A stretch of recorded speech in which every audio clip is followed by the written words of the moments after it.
What if what has been told for centuries as an isolated miracle actually concealed a lost teaching, carefully veiled by symbols, silences, and interpretations shaped to political conveniences? The idea that Jesus rose from the dead is one of the foundations of Christian faith. However, it is rarely questioned. What was the real purpose of this event? Was it just a confirmation of his divinity, or a demonstration of a process that was also available to those who reached the same level of consciousness? And even more unsettling, why were so many texts that approached the resurrection with a more spiritual and internal lens rejected, hidden, or destroyed? During the first centuries of Christianity, various groups were vying for an understanding of what Jesus' message truly meant. Among them, the Gnostics believed that resurrection was a profound symbol of enlightenment, a rebirth of consciousness that did not depend on the physical body. This idea posed a direct threat to the control structure of the emerging church, as it shifted power from the institution to the individual. If each person could, on their own, achieve spiritual immortality, then what would be the role of religious intermediaries?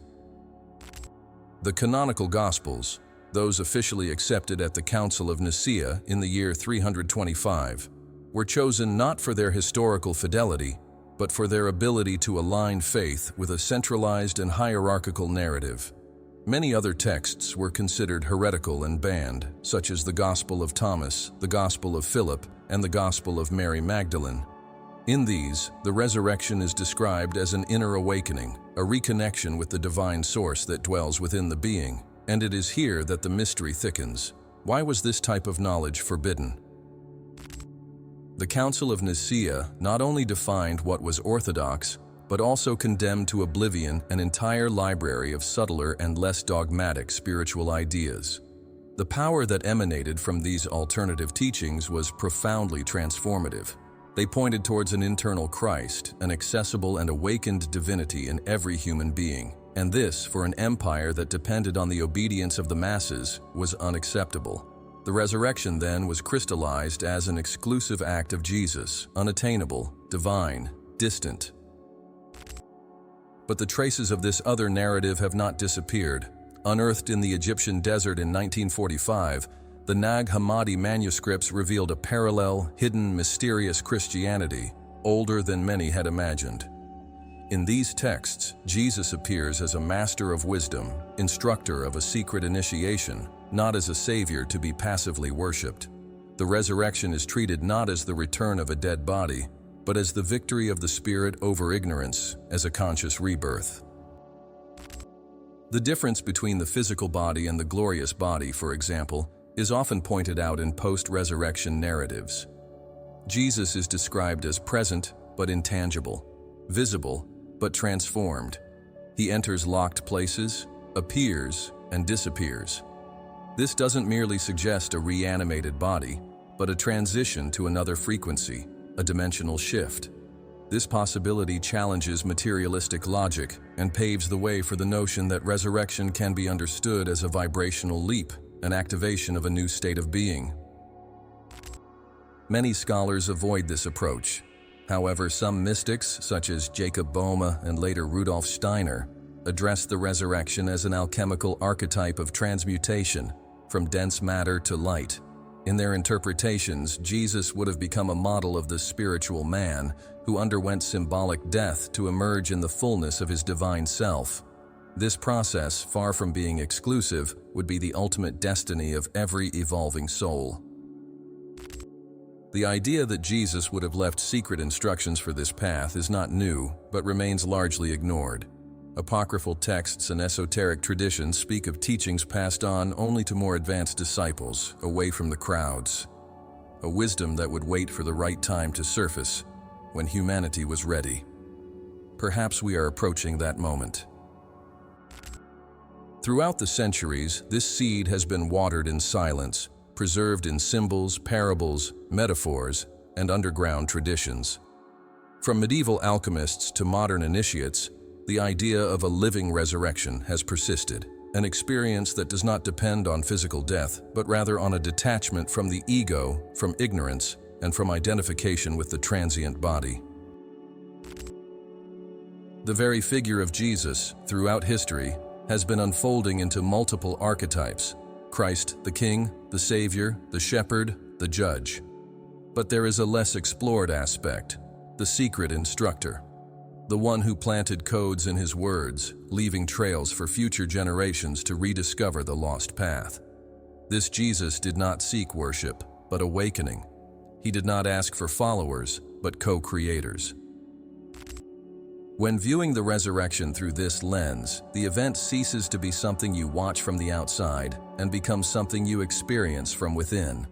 A call to awaken the divine spark that dwells in every being.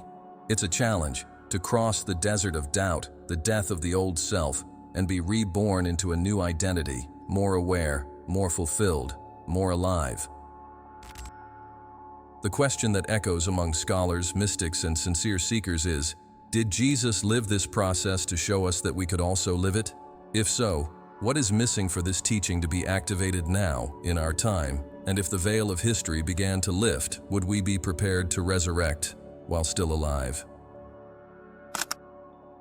When the clay jar was broken by Egyptian peasants in 1945, near the village of Nag Hammadi, what emerged from within it was more than a handful of papyri. It was a revelation held in silence for nearly 2 millennia. Among those documents, one in particular caught the attention of theologians, historians, and mystics around the world: the Gospel of Thomas.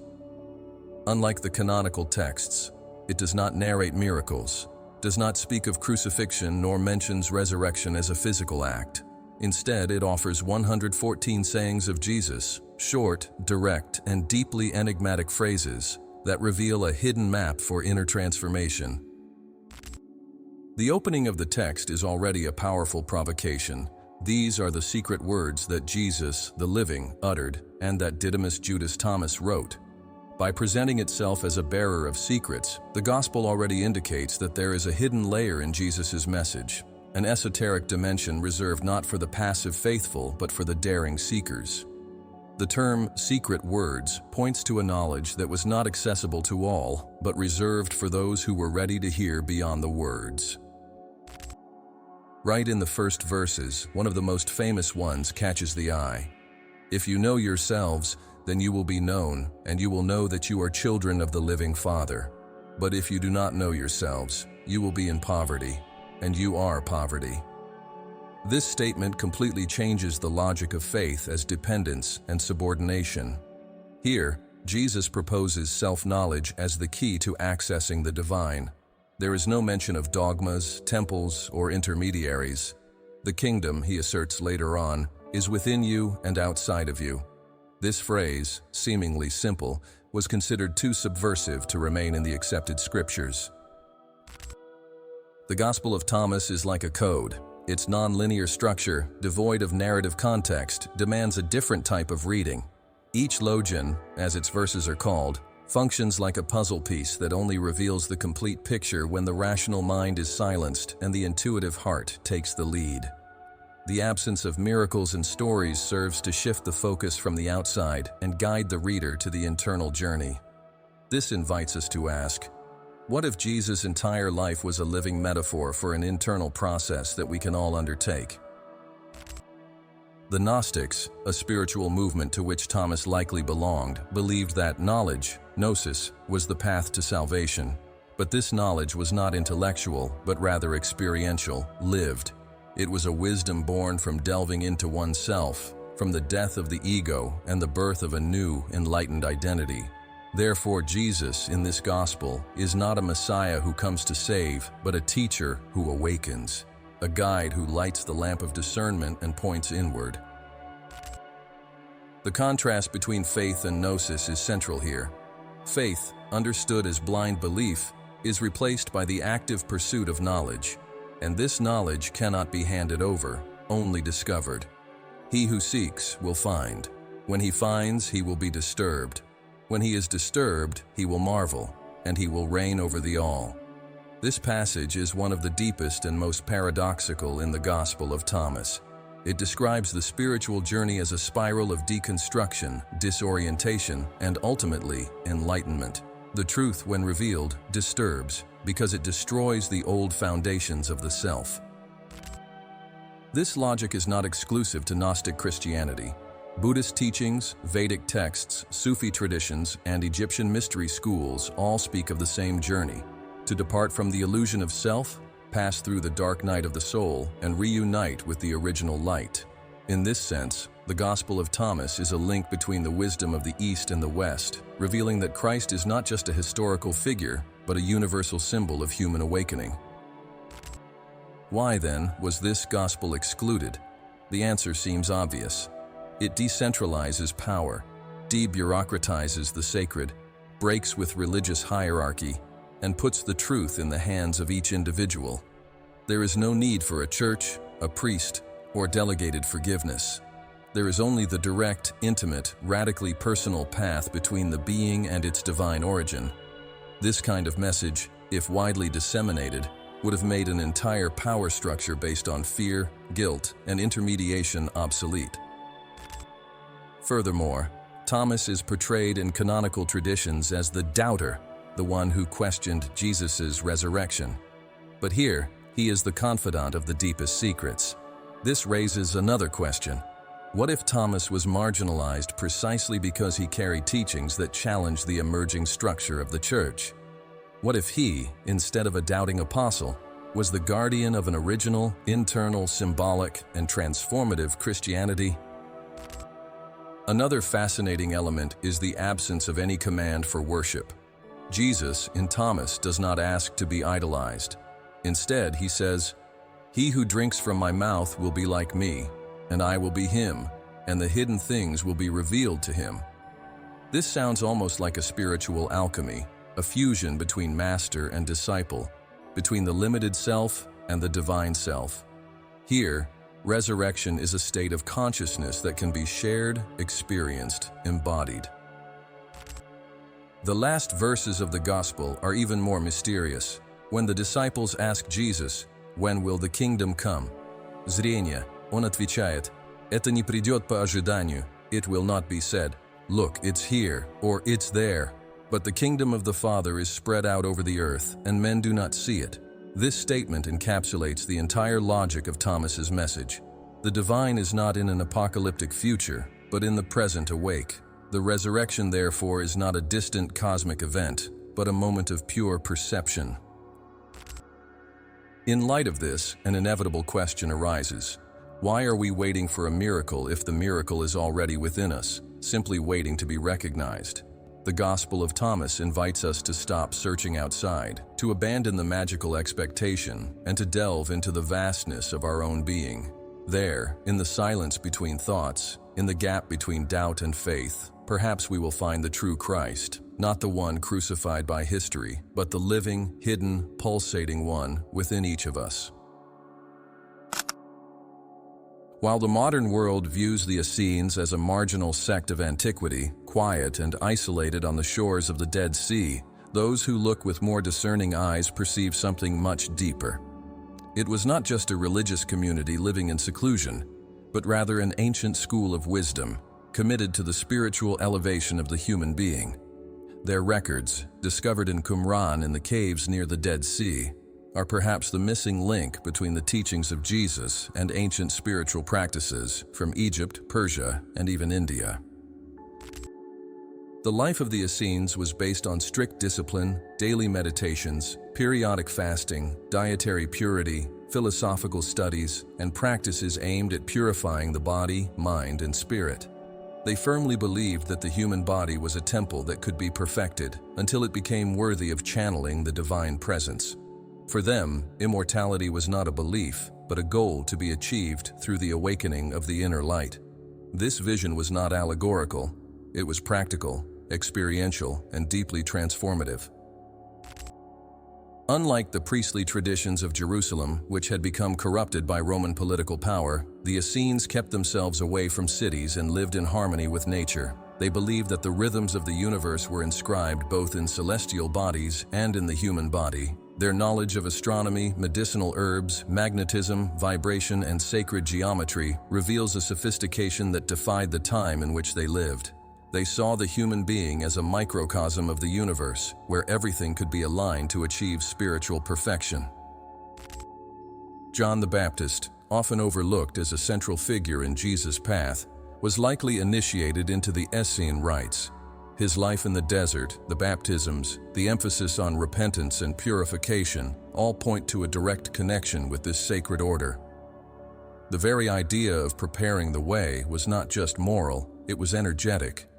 John prepared bodies and consciousness to receive the vibration of a new era, where the Messiah would emerge not just as a savior, but as an activator of a higher consciousness. Jesus, it seems, also had contact with the Essenes. There are gaps in the narrative of his youth, suggesting years of spiritual formation outside the canonical record. It's plausible that he was instructed in the Egyptian, Buddhist, and Persian mysteries, but especially that he received his energetic and ethical foundation among the Essenes. Many scholars argue that Jesus was not an unlikely enlightened carpenter, but rather an initiate who completed a rigorous preparatory journey to reach the Christic state, the pinnacle of human development. The purification rituals practiced by the Essenes were not mere symbolic gestures. They involved sacred baths at precise times of the day, fasts combined with vibrational chants, body postures for energy alignment, and meditations aimed at activating the light body. The intention was clear: to elevate the vibration of the physical body so that it could withstand higher states of consciousness. Resurrection, in this context, would not be a return of a dead body, but the transfiguration of the dense body into a glorious, luminous, and immortal body. This tradition was not isolated. Its roots were connected with the mystery schools of ancient Egypt, where initiates of Isis and Osiris also sought immortality through the regeneration of the self. In Tibet, practices of Tumo, Phowa, and Dzogchen aimed at the same goal: to transcend the limits of the flesh and manifest the luminous nature of consciousness. The Essenes, therefore, were not unique in their purpose, but perhaps they were the guardians of this wisdom in Hebrew lands, preparing the ground for the figure of Jesus to flourish. Modern science is beginning to glimpse what they practiced intuitively. Studies on heart coherence, vibrational resonance, human body electromagnetic fields, and altered states of perception point to the real possibility that certain practices can transform the physical and energetic structure of the being. The Essenes did not speak of blind faith, but of spiritual technology, a refinement system that required surrender, perseverance, and above all, purity of intention. The role of fasting, for example, was not just for penance. It aimed to eliminate toxins, quiet desires, cleanse subtle energy channels, and open space for higher perceptions. A diet based on fruits, seeds, and roots was accompanied by prayers and chants that vibrated the energy centers, now known as chakras. The idea that the body could become a vessel of light was not a metaphor. It was a living, daily, dedicated practice. The Essenes also kept written records, carefully preserved in caves, protected by codes and ritualistic structures. Their scriptures speak of the coming of the Son of Light, not as an external savior, but as a manifestation of superior consciousness that would inhabit the prepared. This vision coincides with many of the messages from the apocryphal Gospels, that Christ would not be just one man, but a possibility that could be born in all of us. Therefore, looking at the Essenes is like looking at the prehistory of resurrection as a path. They were the ones who kept the flame of ancient knowledge alive, waiting for the right time for its reactivation, and that time might be now. The world, in a collapse of values, lost in distractions and fragmentations, needs a new vision, one that unites science and spirituality, matter and light, the individual and the divine. And if the teachings that Jesus brought were planted in Essene soil, perhaps it's time to water these roots. Immortality, from the perspective of these desert masters, was not the denial of death, but the transcendence of identification with the transient. The true resurrection was not a spectacular event, but the silent blossoming of a being who found eternity within himself. Jesus, if he was shaped by this tradition, did not come to entertain us with miracles, but to teach us how to rebuild the lost bridge between heaven and earth within ourselves. Why did Jesus speak in parables? This question, seemingly simple, conceals one of the most important keys to understanding his true mission. In the canonical Gospels, when asked about this, he responds in a disconcerting way, "Because it is given unto you to know the mysteries of the kingdom of heaven, but to them it is not given. Here, Jesus admits that he spoke in codes, not to confuse, but to protect. His words were seeds sown in the soil of time, waiting for the awakening of humanity to blossom. The parables were more than stories. They were initiatory maps. Each one of them contains layers. The outermost speaks to the common mind, but the inner ones are decoded only by those who read with the Spirit. Jesus did not explain all the symbols because part of the process was precisely the search, the confrontation, the restlessness. He knew that true learning does not come from answers, but from questions that transform us from within. And it is precisely for this reason that his parables have survived centuries of censorship, as they are living enigmas, resistant to literal interpretation. Let's take the parable of the mustard seed. At first glance, it is a simple metaphor about growth, but in the esoteric tradition, the seed represents the divine point that dwells within each being, small, almost invisible, and often forgotten under the weight of the world. However, when cultivated with intention and discipline, this spark can grow to become the tree of life, a universal symbol of the integration between heaven and earth. Here, Jesus is not talking about plants, but about the dormant potential in every human soul. Another profound example is the parable of the yeast. The kingdom of heaven is like yeast that a woman took and mixed into 3 measures of flour until everything was leavened. Simple, number very rich. The yeast is the hidden knowledge, the transforming consciousness, and the 3 measures represent the body, mind, and spirit.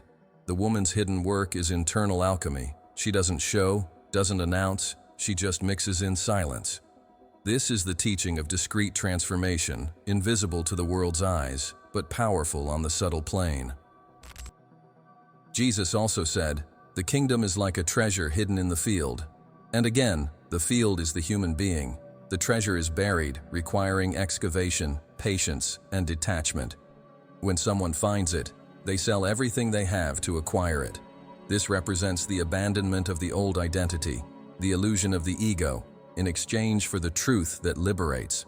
The parable is a call to sacrifice the superficial in the name of the essential, no different from the mystical processes of all ancient traditions. These sacred stories are mirrors. They do not provide direct answers, but provoke internal reflections. The parable of the prodigal son, for example, is not just a lesson in forgiveness.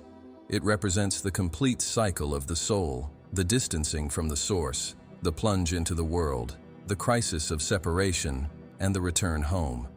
The Father is not just God, but the higher self, who never abandons, even when the ego believes it is lost. The return is the resurrection, the rebirth of the true identity after the dissolution of the masks. Within this symbolic language, we also find the narrow door. Broad is the path that leads to destruction, and narrow is the door that leads to life. This is not a threat. It is spiritual instruction. The narrow door is the transition point between the external world and the inner kingdom. It is a passage so subtle that it is only accessed when the ego is left behind.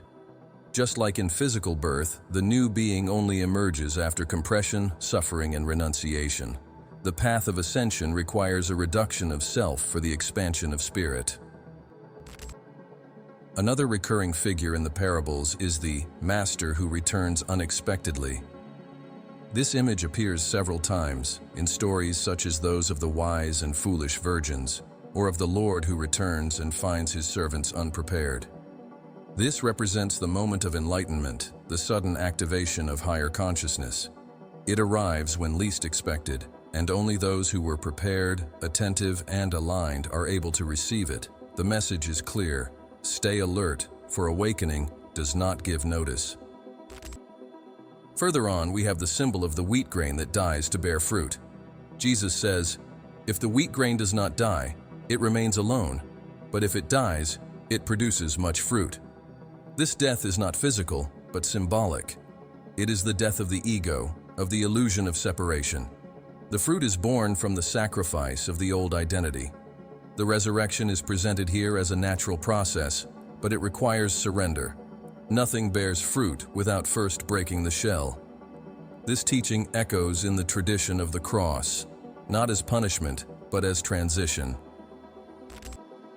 In the parables, Jesus also conceals astrological and Kabbalistic knowledge. The number 7 appears recurrently. 7 demons expelled, 7 lamps, 7 spirits of God, suggesting the 7 energy centers of the human body. Kabbalah speaks of the path of the tree of life, which involves precisely this process of raising levels of consciousness. The journey of the spiritual hero goes through these symbolic spheres until reaching Keter, the divine crown. All of this is encrypted in the parables, which are like mirrors for those who dare to see. Parables also contain teachings of a vibrational order. Words like light, life, path are repeated because they resonate with higher frequencies of consciousness. When heard repeatedly, they activate subtle fields in the listener. It was a way of energy transmission through language. Jesus did not only teach with words, he vibrated teachings. Therefore, parables were sonic gateways, carriers of codes that operated beyond the intellect. This initiatory language has never been abandoned, only forgotten. Traditions such as the Rosicrucians, the Sufi mystics, and the medieval Kabbalists recognized coded keys in the parables. In modern times, scholars like Carl Jung also glimpsed deep archetypes of the collective unconscious in them, symbolic expressions of a universal spiritual path. Ascension, then, is not a belief. It is a psychological, energetic, and mythic framework embedded in stories that have spanned millennia. Finally, the parables are an invitation. They don't speak about the past, they speak about the now, about you, about your awakening. Each time you read one of them and allow yourself to feel its vibration, you are decoding part of the Ascension code. They are not children's fables, they are master keys. The question is, are you ready to use them? In the traditional Gospels, the moment following Jesus' death is shrouded in a silence filled with gaps. He is buried, and on the third day, his tomb is empty. The explanation given to the people, he is risen. But what exactly does this mean? Did the body disappear? Did he simply come back to life? Or did something much deeper occur? A mutation of matter, a conscious ascension, a transition between dimensions. To answer this, we need to open our eyes to the hidden accounts, the disregarded symbolism, and the experiences described by those who were close to him after this event.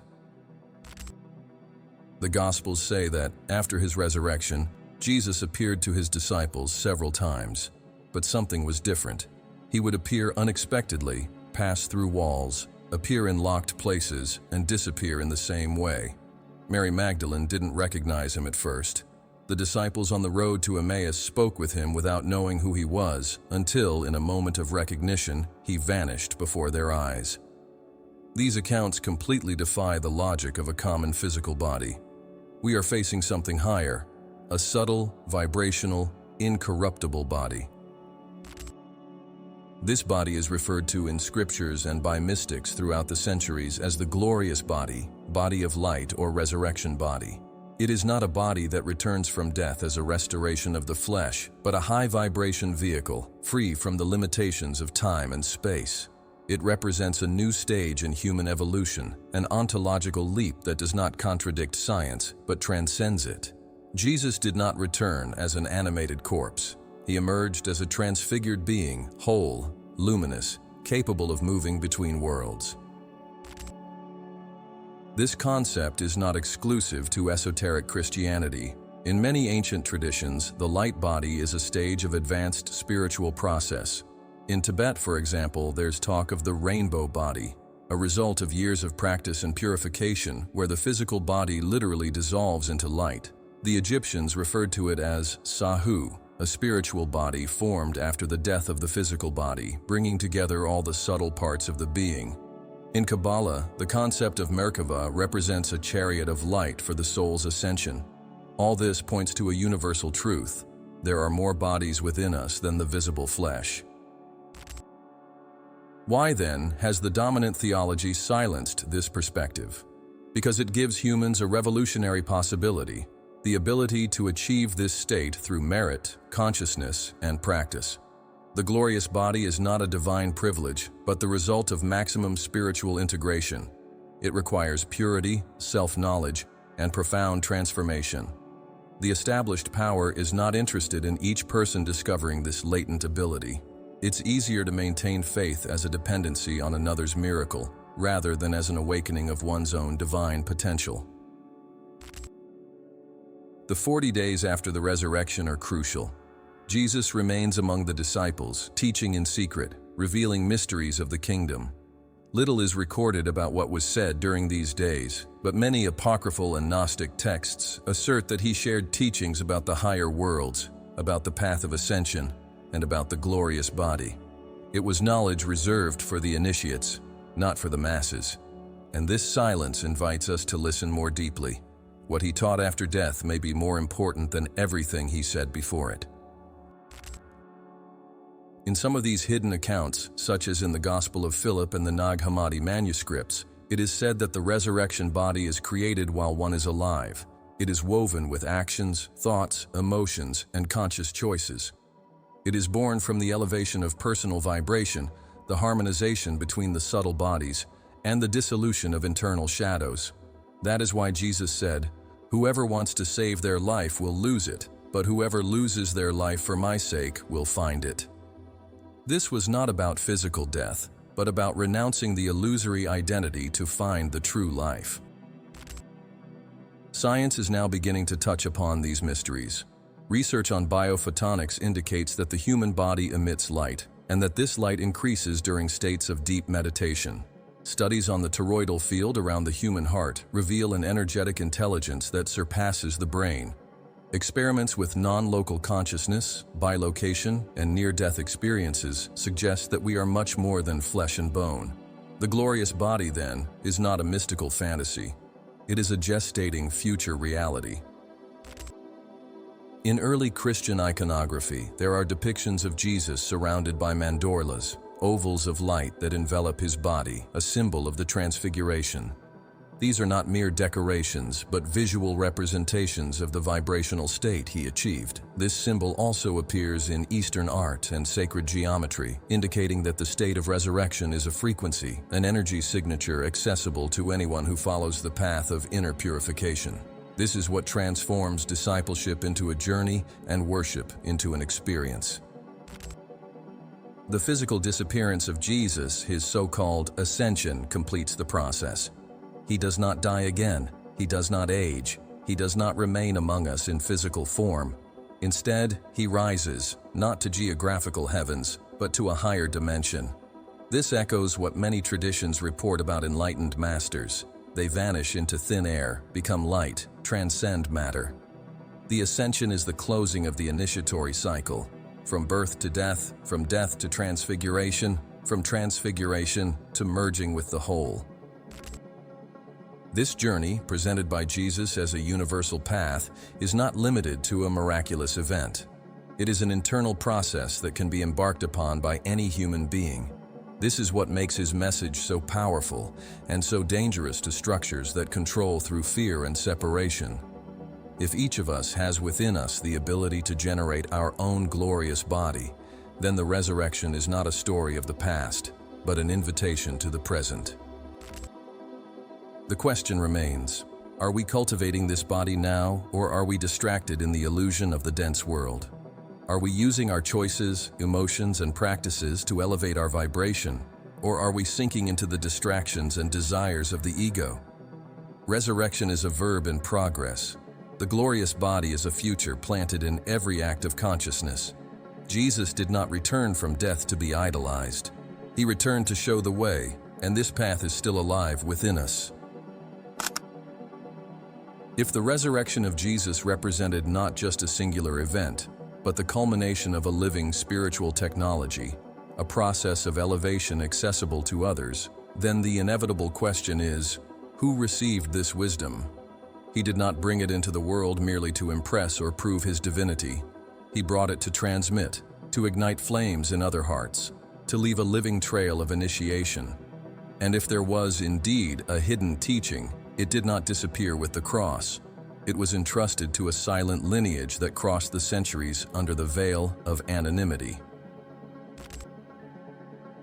The clues are in characters who, in superficial readings of the Gospels, almost go unnoticed, but who in apocryphal texts and esoteric traditions shine with intensity.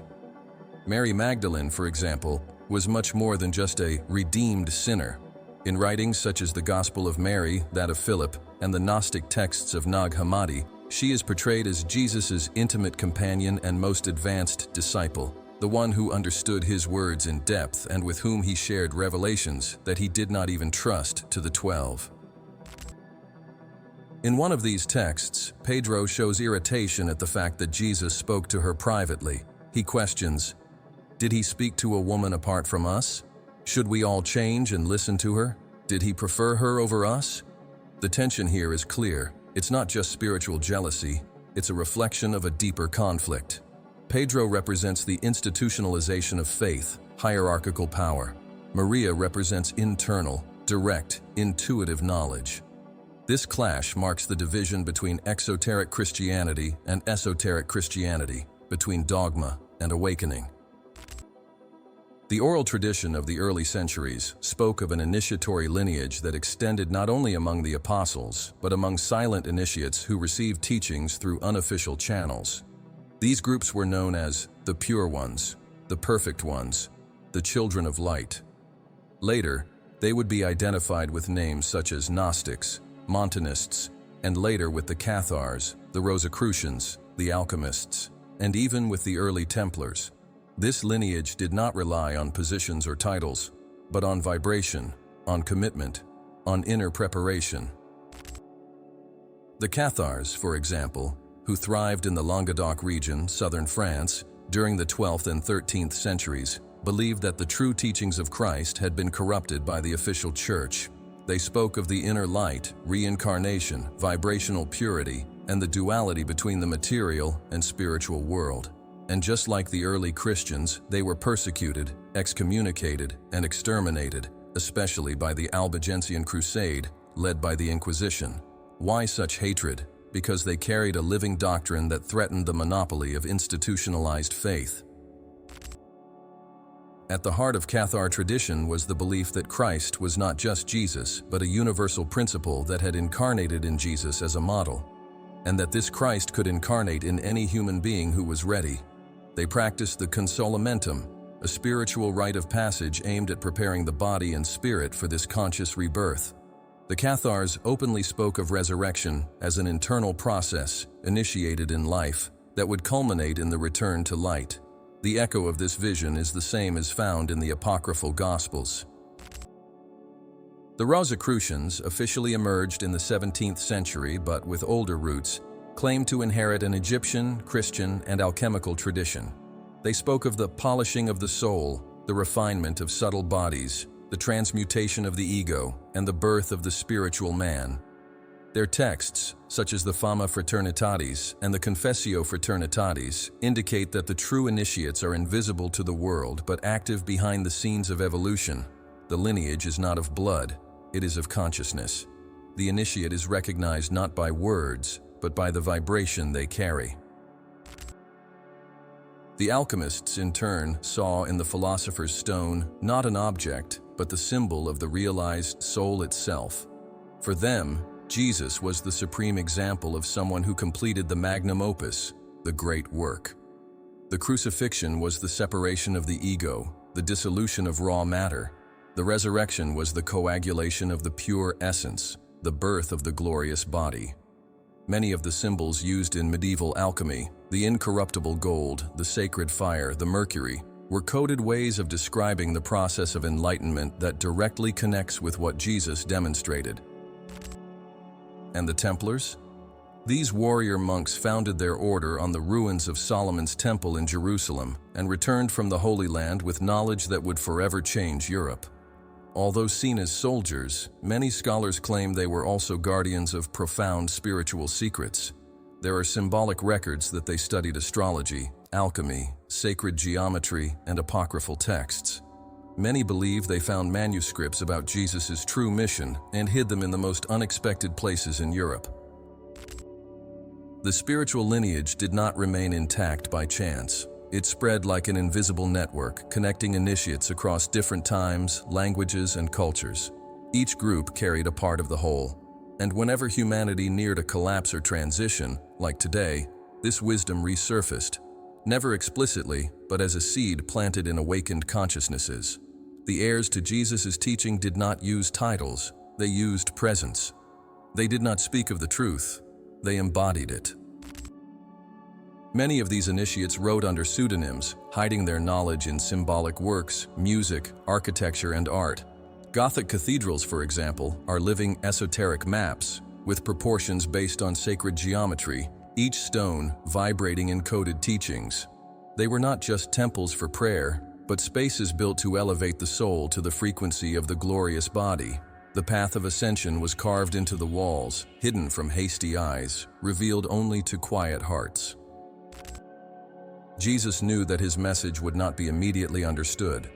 Therefore, he entrusted to his initiates what could only be activated in the future, when the world was ready.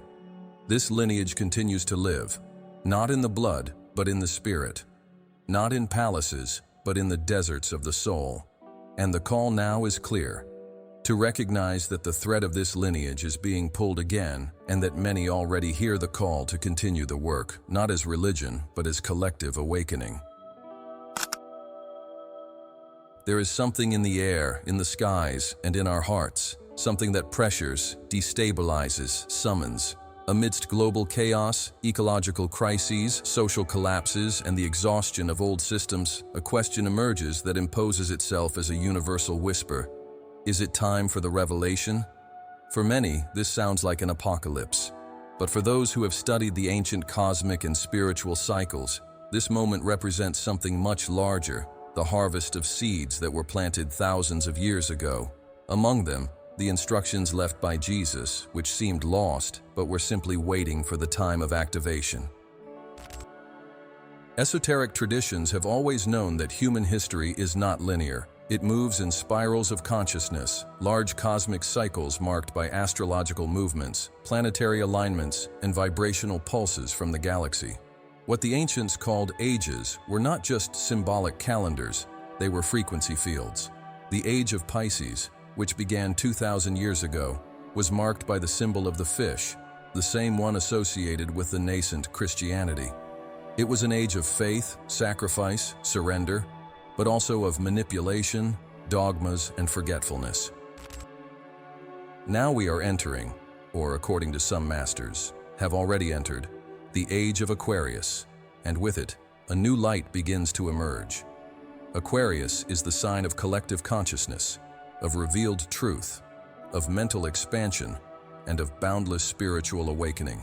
And it is no coincidence that it is during this time that the ancient apocryphal Gospels reappear, that the forgotten teachings resurface, that quantum sciences begin to prove what mystics have always said, and that the idea of resurrection as a leap of consciousness returns to the debate. Jesus spoke about this, but in symbolic language. He said, "When you see the fig tree sprout, you will know that the time is near." The fig tree is a symbol of collective consciousness. The sprouting is the awakening. He also spoke of a time when the dead would hear his voice and live. This does not refer to corpses in cemeteries, but to dormant consciousnesses that upon hearing the call of inner truth would return to real life, to life in fullness, in connection with the divine. This is living resurrection in the time of revelation. The book of Revelation, so misunderstood, is another key. The word apocalypse does not mean destruction. It comes from the Greek apocalypsis, which means revelation, to lift the veil. John, the author of Revelation, speaks of a transition time where the 7 seals would be opened. These seals are layers of consciousness, chakras, veils of the ego, that need to be broken so that the full light can be revealed. It is an internal process of ascension, not a disaster movie. The world does not end. It is transfigured. And only those who are awake will recognize this process as liberation. The time of harvest is also mentioned in various parables. Wheat and weeds grow together, but at the end of times, they are separated. This does not speak of external judgment, but of an internal discernment process. The weeds represent illusions, identifications with the ego, obsolete systems. The wheat is truth, essence, the divine spark. The separation is the conscious choice of one who awakens to oneself and decides to live the truth, even if everything around tries to drag them back into collective slumber. It's no coincidence that we are currently living in a time of revelations. Ancient secrets are coming to light. Previously hidden manuscripts are being published. Science and spirituality are reconnecting. The search for meaning is exploding all over the planet. Ordinary people report mystical experiences, lucid dreams, visions, profound insights. The ancients would call this a pouring out of the spirit. It's as if a portal is opening, a vibrational field conducive to activating what Jesus quietly taught. The kingdom is near, because the kingdom is a state of consciousness. The returning Christ, according to various mystical traditions, will not come riding on clouds, but in the awakened consciousness of millions of people who have become dwellings of light. This idea, called the return of the inner Christ, is the essence of esoteric teaching. Jesus, the man, lived, died, and transfigured. But Christ, the Logos, the divine spark, never left.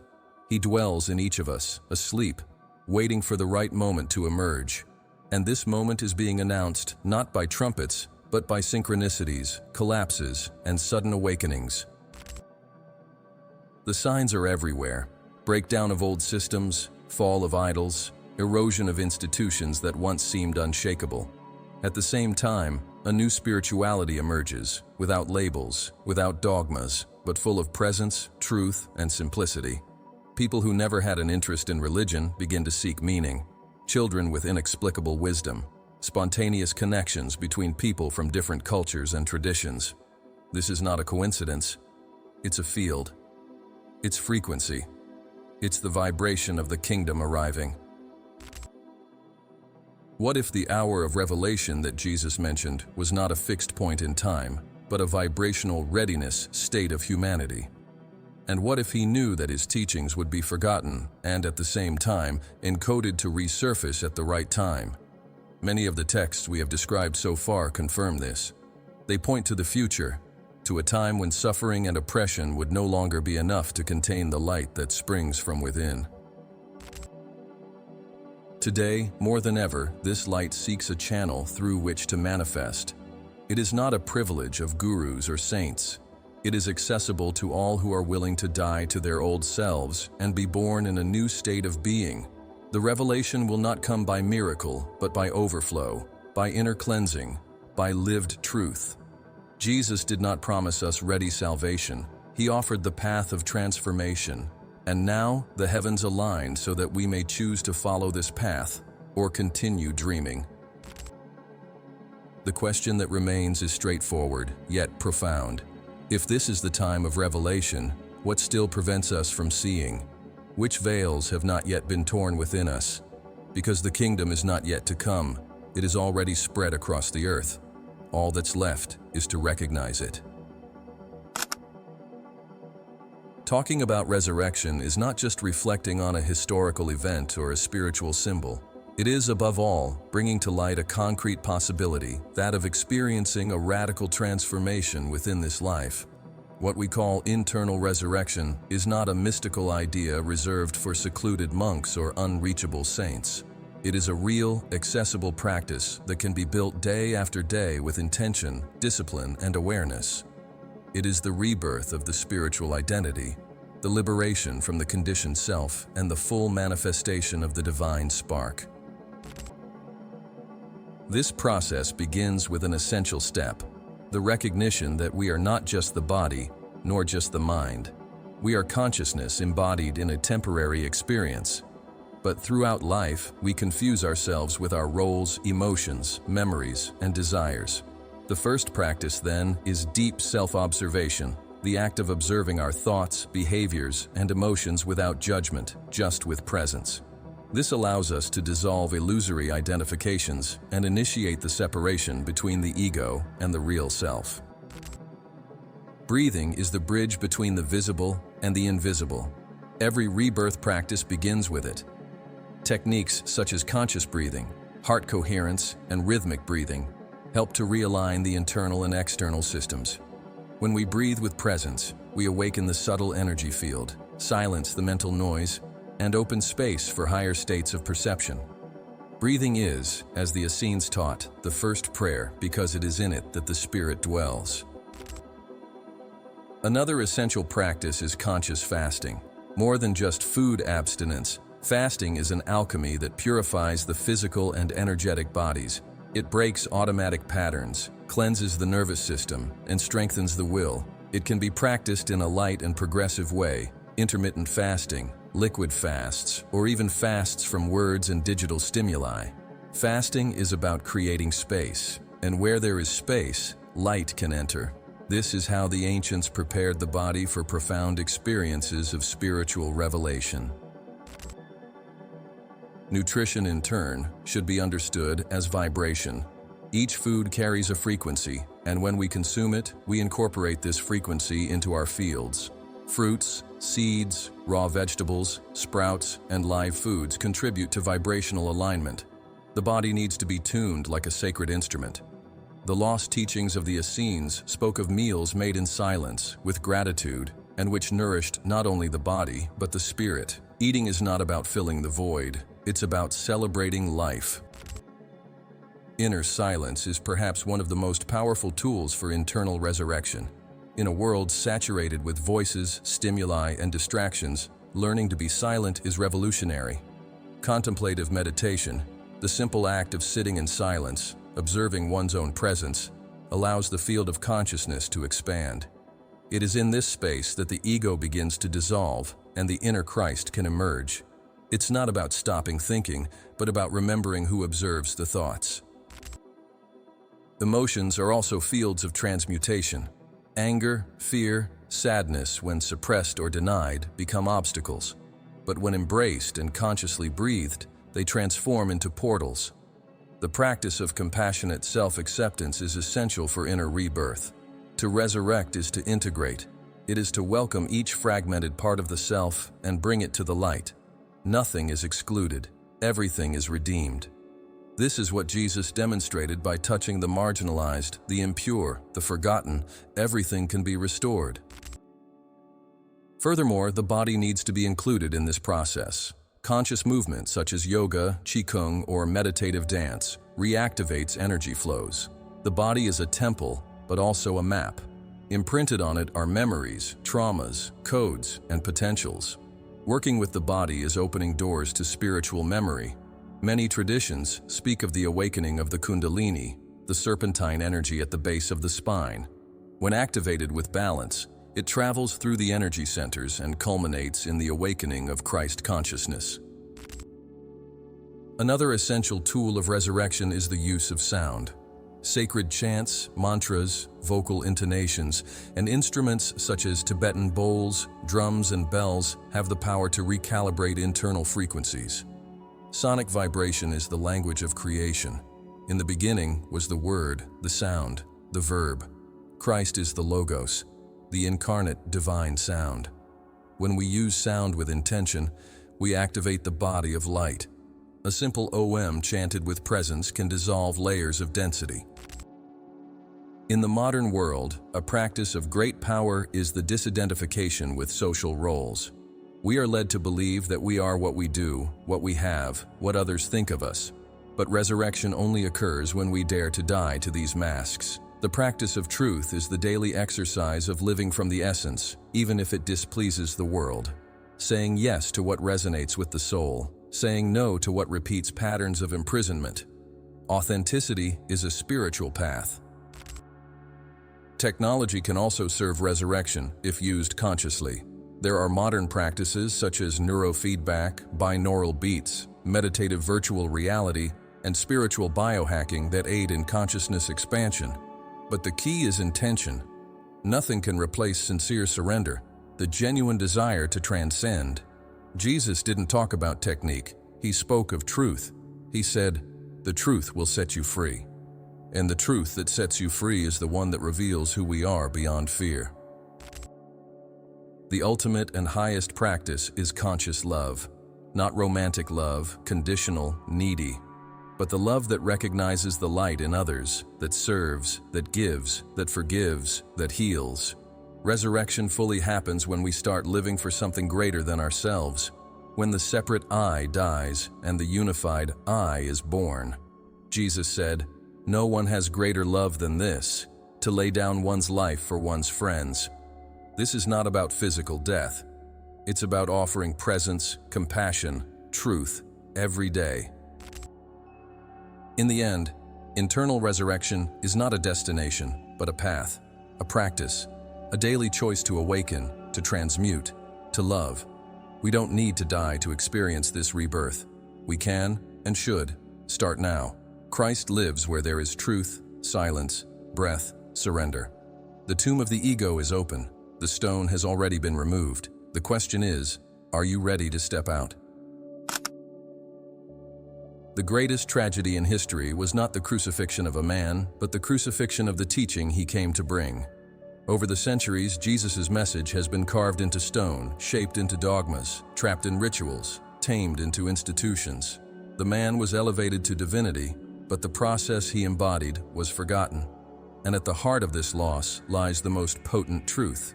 Christ is not a name, it's a consciousness. It's not a memory, it's a presence.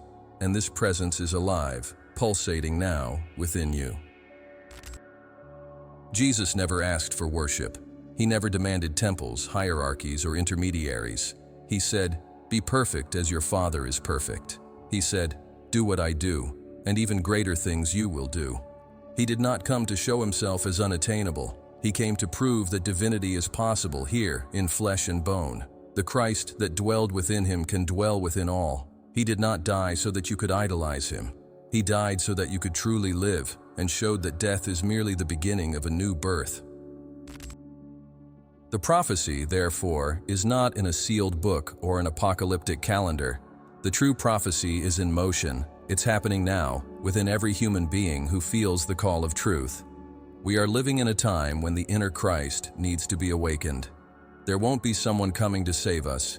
There won't be an external Messiah. The return of Christ is the return of the divine spark to collective consciousness. It's the awakening of the Son of Man in every woman, in every man, in every soul that breaks through the veil of ego. This living Christ is not dogmatic. He does not belong to a religion. He speaks all languages. He pulses in all traditions. He manifests where there is courage to love, where there is clarity to break with patterns, where there is active compassion. Christ is a vibration, a frequency of being, and when you resonate with this frequency, you resurrect from the death of ignorance, separation, fear. You become a new being, not theoretically, but existentially. The prophecy, then, is fulfilled in you. Each time you choose truth over convenience, presence over escape, love over judgment, Christ moves. Each time you heal a trauma, forgive a pain, free a pattern, you activate this Christ-like energy. You become the embodiment of a new paradigm. The kingdom of God is not a place. It's a state of consciousness that manifests in the now through your actions, words, and silences. Therefore, the current call is not to believe. It is to be. It's not to wait. It's to embody. The resurrection has already begun. The glorious body is being built in every gesture of consciousness. The lineage of the initiates is alive, walking the streets, looking into each other's eyes, feeling that something has changed and there's no turning back. The prophecy is not about the end of the world, it's about the end of illusion. The living Christ is not in the cathedrals, he is in the hearts that burn for a new reality. This new human being is not perfect in the moral sense. He is whole. He recognizes his shadow and integrates it. He feels fear, but does not let it dominate him. He makes mistakes, but learns from them. He suffers, but does not identify with the pain.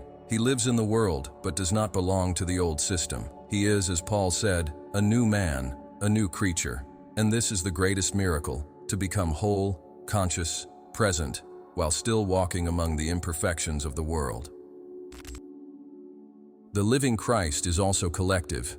He expresses himself in movements that promote justice, truth, and reconnection.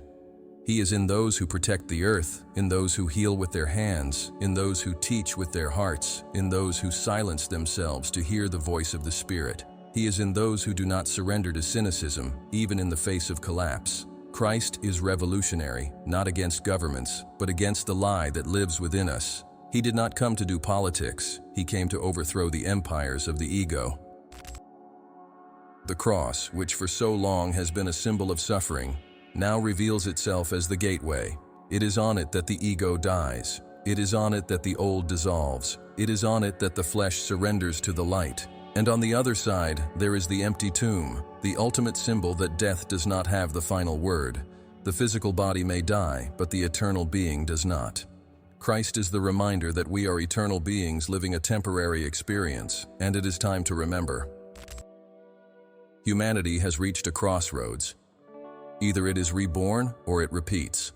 Either it awakens or it continues in the cycle of pain. The call is echoing in dreams, symptoms, intuitions, encounters, unexplainable pains. All of these are signs that Christ is knocking at the door, not to convince you, but for you to recognize Him in yourself. The prophecy is not fulfilled with spectacle.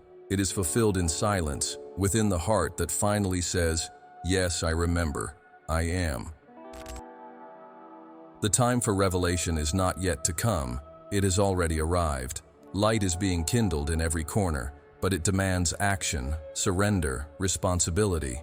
Knowing is not enough. One must live. Repeating is not enough. One must embody. The living Christ is not a belief. It's a state of being. And He calls you now, gently, firmly, with love. Resurrect. Return to life. Come out of the tomb of illusion. The kingdom is within you. And now that you have walked this journey, mind unfettered, I ask you with an open heart, what within you needs to resurrect today? Which parts of you were dormant and, throughout this video, began to show signs of life? Leave in the comments your vision, your awakening, your insight, because here, at Minds Unfettered, every word you share resonates in the collective field. Shall we manifest together? Declare in the comments with intention. I activate my inner Christ, and see how this begins to shape not only your reality, but the field around you.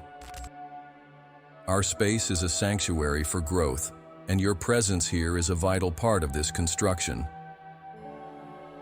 And if you felt that something deep was touched, then you are ready to take the next step. Watch now the video that appears on your screen, The Brotherhood of Light, the secret knowledge of Jesus that history erased. In it, we reveal the secret paths that have guarded this knowledge for millennia and how you can reconnect with this lineage of light. This call didn't end here. It has just begun. Until then, stay awake, stay free. You are Minds Unfettered.